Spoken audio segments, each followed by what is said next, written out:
Friends, Karnataka ಪರೀಕ್ಷಾ ಪ್ರಾಧಿಕಾರದಿಂದ ಇನ್ನೊಂದು ವೇಕೆನ್ಸಿ ಕರೆದಿದ್ದಾರೆ. ಇದು ಒಂದು ಗುಡ್ ನ್ಯೂಸ್ ಅಂತಾನೆ ಹೇಳಬಹುದು. ಮತ್ತೆ ಗ್ರಾಮ ಆಡಳಿತ ಅಧಿಕಾರಿ ಹುದ್ದೆಗಳಿಗೆ ನೇಮಕಾತಿ ನಡೆಯಲಿದ್ದು, ಉಳಿಕೆ ಮೂಲವೃಂದ ಮತ್ತು ಕೆಕೆ ಈ ಒಂದು ಅಭ್ಯರ್ಥಿಗಳಿಗೆ ಒಂದು ಒಳ್ಳೆಯ ಅವಕಾಶ ಇದೆ.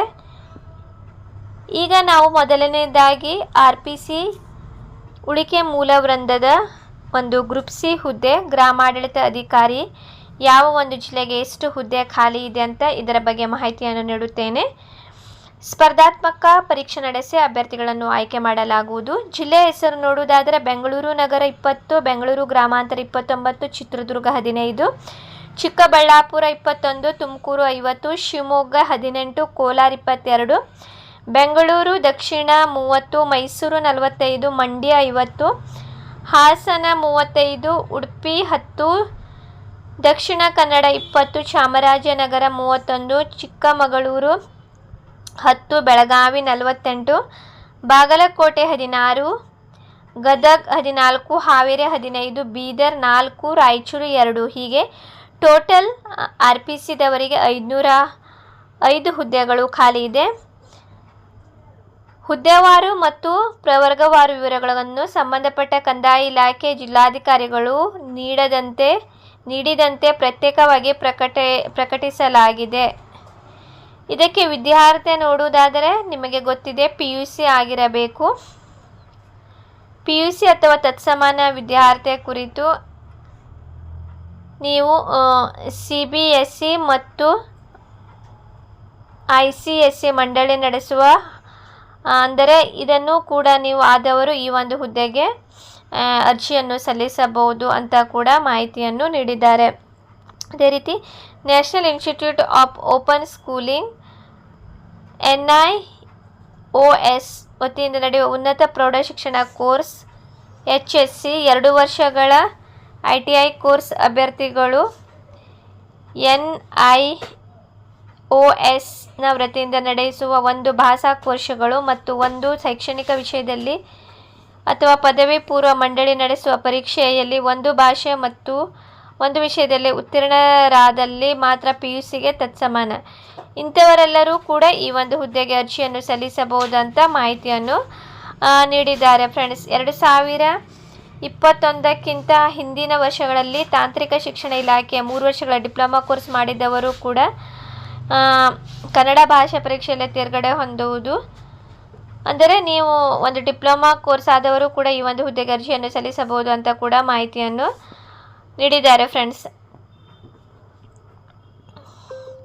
ಅರ್ಜಿ ಸಲ್ಲಿಸಲು ನಿಗದಿಪಡಿಸಿದ ಕೊನೆಯ ದಿನಾಂಕದಂದು ಹುದ್ದೆಗಳಿಗೆ ನಿಗದಿಪಡಿಸಿದ ವಿದ್ಯಾರ್ಥಿಯನ್ನು ಹೊಂದಿರಬೇಕು.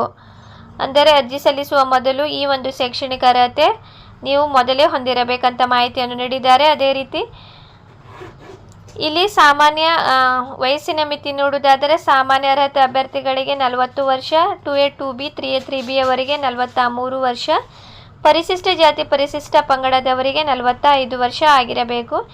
ಇಲ್ಲಿ ವಯೋಮಿತಿ ಸಡಿಲಿಕೆ ಕೂಡ ನೀಡಿದ್ದಾರೆ. ಅಪ್ಲಿಕೇಶನ್ ಹಾಕುವಾಗ ನೀವು ನೋಡಿಕೊಳ್ಳಿ. ವಿಶೇಷ ಚೇತನ ಅಭ್ಯರ್ಥಿಗಳಿಗೆ 10 ವರ್ಷ, ವಿಧವೆಯಾದಲ್ಲಿ 10 ವರ್ಷ, ಜೀತ ಕಾರ್ಮಿಕರಾದಲ್ಲಿ 10 ವರ್ಷ, ಮಾಜಿ ಸೈನಿಕರಾದಲ್ಲಿ ಕೂಡ ಇಲ್ಲಿ ಏಜ್ ರಿಲ್ಯಾಕ್ಸೇಷನ್ಸ್ ಕೂಡ ನೀಡಿದ್ದಾರೆ. ಅಪ್ಲಿಕೇಶನ್ ಹಾಕುವಾಗ ನೀವು ನೋಡಿಕೊಳ್ಳಬೇಕು. ಅಭ್ಯರ್ಥಿಗಳು ಕೇವಲ ಒಂದು ಜಿಲ್ಲೆಗೆ ಮಾತ್ರ ಅರ್ಜಿ ಸಲ್ಲಿಸಬೇಕಂತ ಮಾಹಿತಿಯನ್ನು ನೀಡಿದ್ದಾರೆ. ಒಂದಕ್ಕಿಂತ ಹೆಚ್ಚು ಜಿಲ್ಲೆಗೆ ಅರ್ಜಿ ಸಲ್ಲಿಸಲು ಅವಕಾಶ ಇರುವುದಿಲ್ಲ. ಅಂದರೆ ಮೇಲೆ ನೀಡಿರುವ ಒಂದು ಜಿಲ್ಲೆವಾರು ಹಂಚಿಕೆಯಲ್ಲಿ ನಿಮಗೆ ಯಾವುದು ಬೇಕು ಆ ಒಂದು ಜಿಲ್ಲೆಯನ್ನು ನೀವು ಸೆಲೆಕ್ಟ್ ಮಾಡಿ ಕೇವಲ ಒಂದೇ ಜಿಲ್ಲೆಗೆ ಮಾತ್ರ ನೀವು ಅಪ್ಲಿಕೇಶನ್ ಹಾಕಬಹುದು.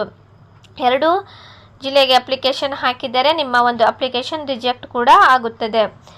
ಅರ್ಜಿ ಸಲ್ಲಿಸಲು ಪ್ರಾರಂಭದ ದಿನಾಂಕ 11ನೇ ತಾರೀಕಿನಿಂದ ಕೊನೆಯ ದಿನಾಂಕ ನೋಡಿ 30ನೇ ತಾರೀಕು. ಅಂದರೆ ತುಂಬ ಶಾರ್ಟ್ ಪೀರಿಯಡ್ ನೀಡಿದ್ದಾರೆ. ಅರ್ಜಿ ಸಲ್ಲಿಕೆ 1 ತಿಂಗಳು ಕೂಡ ಕೊಟ್ಟಿಲ್ಲ.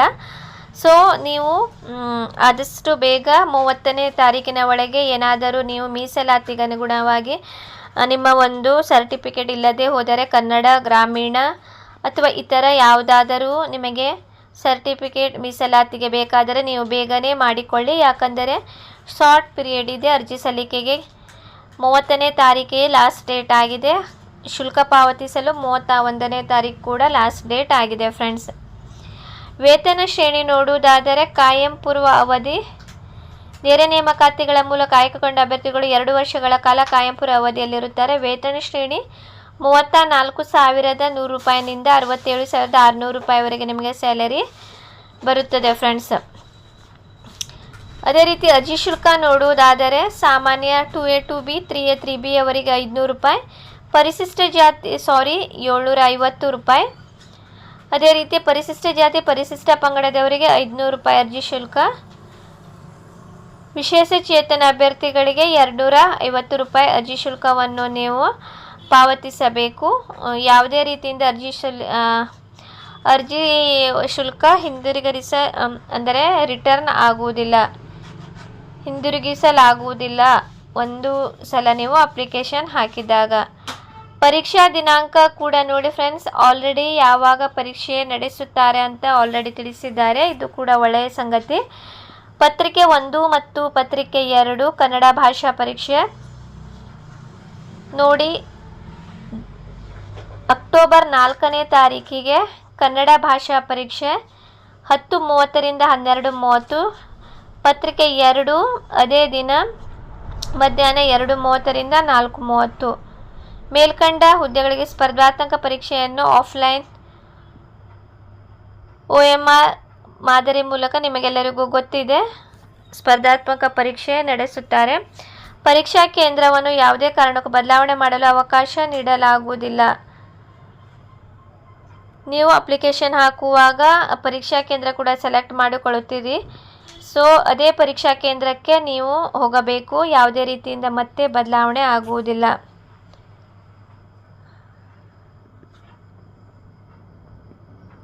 ಇದು ನಿಮಗೆ ಗೊತ್ತಿದೆ. ಕನ್ನಡ ಭಾಷಾ ಪರೀಕ್ಷೆ ಕೂಡ ನೀವು ಫಸ್ಟ್ ಅಥವಾ ಸೆಕೆಂಡ್ ಲ್ಯಾಂಗ್ವೇಜ್ ಆಗಿ ನೀವು ಓದಿರಬೇಕು. ಸೊ ಸೇಮ್ ಪೊಲೀಸ್ ಕಾನ್ಸ್ಟೇಬಲ್ ಹುದ್ದೆಗೂ ಕೂಡ ಸೇಮ್ ಅದೇ ರೀತಿ ಇಲ್ಲಿ ಕೂಡ ಯಾರು ಫಸ್ಟ್ ಅಥವಾ ಸೆಕೆಂಡ್ ಲ್ಯಾಂಗ್ವೇಜ್ ಆಗಿ ಕನ್ನಡ ಓದದೇ ಇದ್ದರೆ ಅಂಥವರಿಗೆ ಕನ್ನಡ ಭಾಷಾ ಪರೀಕ್ಷೆ ಕೂಡ ನಡೆಸಲಾಗುವುದು.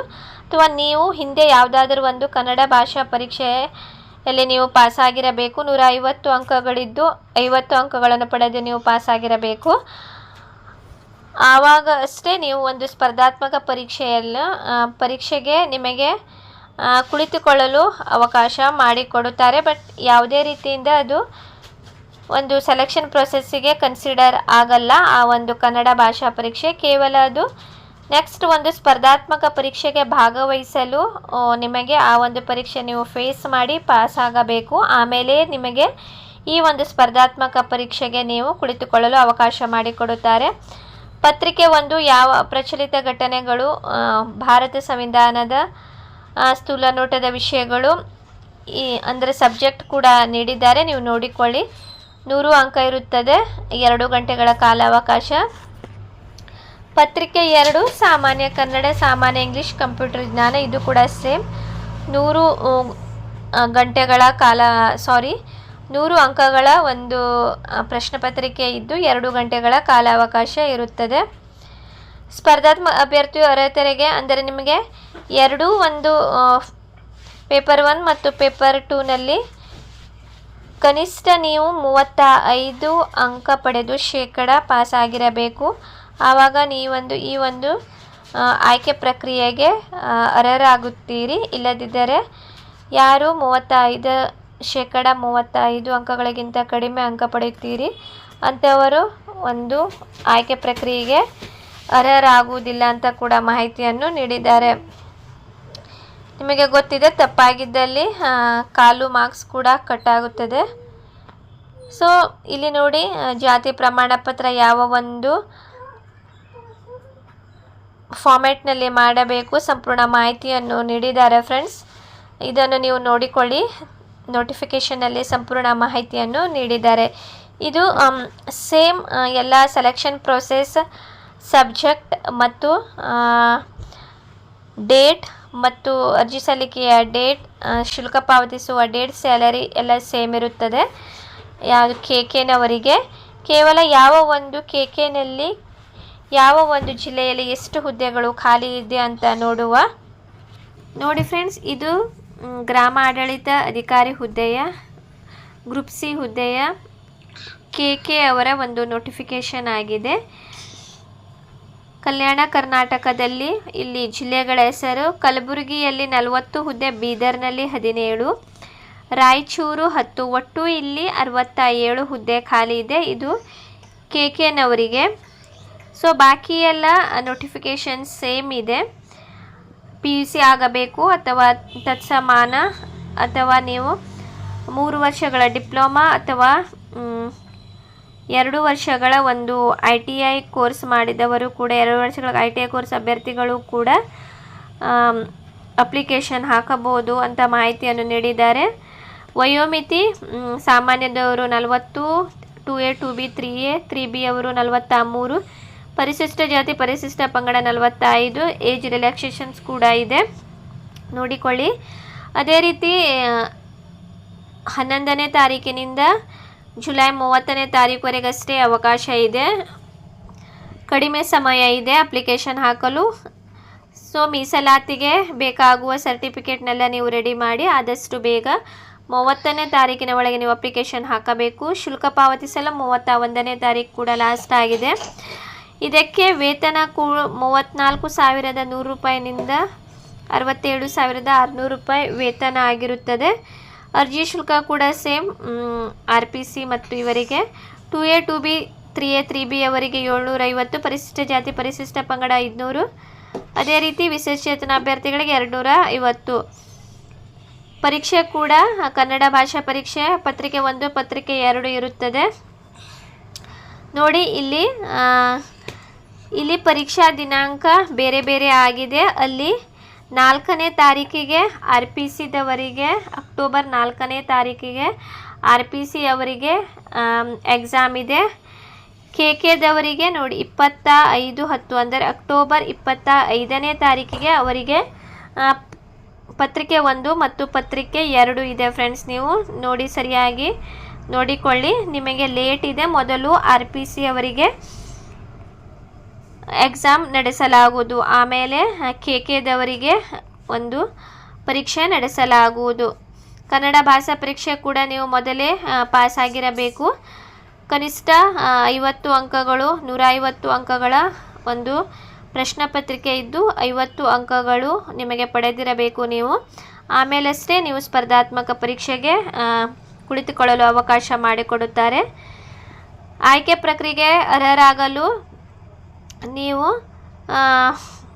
ಶೇಕಡ 35 ಅಂಕ ಪಡೆದಿರಬೇಕು ಪೇಪರ್ 1 ಮತ್ತು ಪೇಪರ್ 2ನಲ್ಲಿ ಫ್ರೆಂಡ್ಸ್. ಬಾಕಿ ಎಲ್ಲ ನೋಟಿಫಿಕೇಷನ್ ಸೇಮ್ ಇದೆ. ಸೊ ನೀವು ನೋಡಿಕೊಳ್ಳಿ. ಏನಾದರೂ ಡೌಟ್ ಇದ್ದರೆ ನೀವು ಕಮೆಂಟ್ ಸೆಕ್ಷನಲ್ಲಿ ಕೇಳಬಹುದು.